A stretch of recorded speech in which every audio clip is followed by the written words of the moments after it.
Hello guys, welcome back to my channel. Chapter number 32లో Elihu అనే యవనస్తుడు యోబుకు సరైన సమాధానం చెప్తాను అని యోబు ఫ్రెండ్స్ దగ్గర చెప్పాడు కదా. ఇప్పుడు యోబుతో ఏం మాట్లాడుతున్నాడో చూద్దాం. యోబు, నేను మాట్లాడుతున్నాను. నా వాదనని, నా మాటల్ని నీ చెవిని పెట్టుకో. నా దగ్గర నీకు సమాధానం చెప్పగలిగే పాయింట్స్ ఉన్నాయి. నీకు మాట్లాడాలనిపిస్తే చెప్పు. నాతో వ్యాజ్యమాడు, గొడవ పెట్టుకో, మనం డిస్కస్ చేసుకుందాం.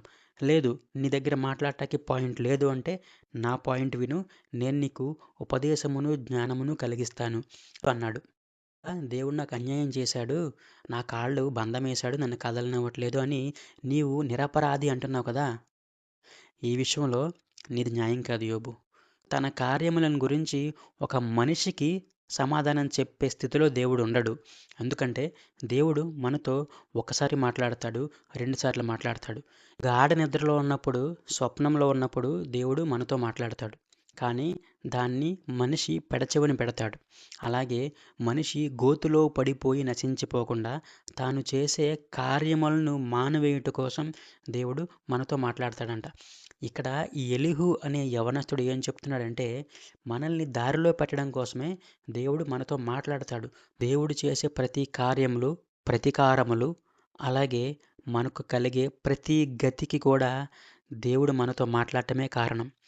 దేవుడు మనతో మాట్లాడటం అంటే దేవుడు మనకి తగిన పరిస్థితిని కలిగించడం. దాని ద్వారా మనం బుద్ధి తెచ్చుకోవాలి తప్ప దేవుడిని నిందించకూడదు. నేనే పాపం చేశాను అని దేవుడిని ప్రశ్నించకూడదు.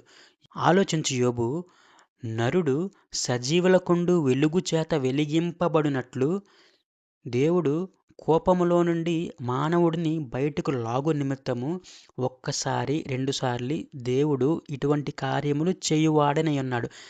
అసలు ఎందుకు మనకి కష్టాలొస్తాయి అని మనం ఆలోచిస్తే ఎందుకొస్తాయంటే, లోకంలో కలిసిపోయి పాపం చేసి నిత్య నరకానికి పాత్రుడవుట కంటే కాసేపు శ్రమలు అనుభవించి విరిగి నలిగి నిప్పుల కొలిమిలో కాలి మలినం నుంచి శుభ్రపరచబడిన బంగారం వలె మారటం అనేది చాలా ప్రాముఖ్యమైన విషయం.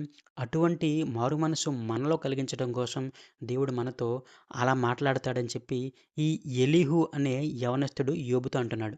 ఈ చాప్టర్ నుంచి మనం తెలుసుకోవాల్సిన చాలా ప్రాముఖ్యమైన విషయం ఏంటంటే, దేవుడు మనతో మాట్లాడతాడు. మన స్వప్నంలో మాట్లాడతాడు. మనం చేసే పనుల్లో మనకి శ్రమలు కలిగించి మనతో దేవుడు మాట్లాడతాడు. దాన్ని మనం గమనించి దేవుని వైపు తిరిగి క్షమాపణ పొందాలి. ఆయన కృపను కోరుకోవాలి. Thank you so much for watching.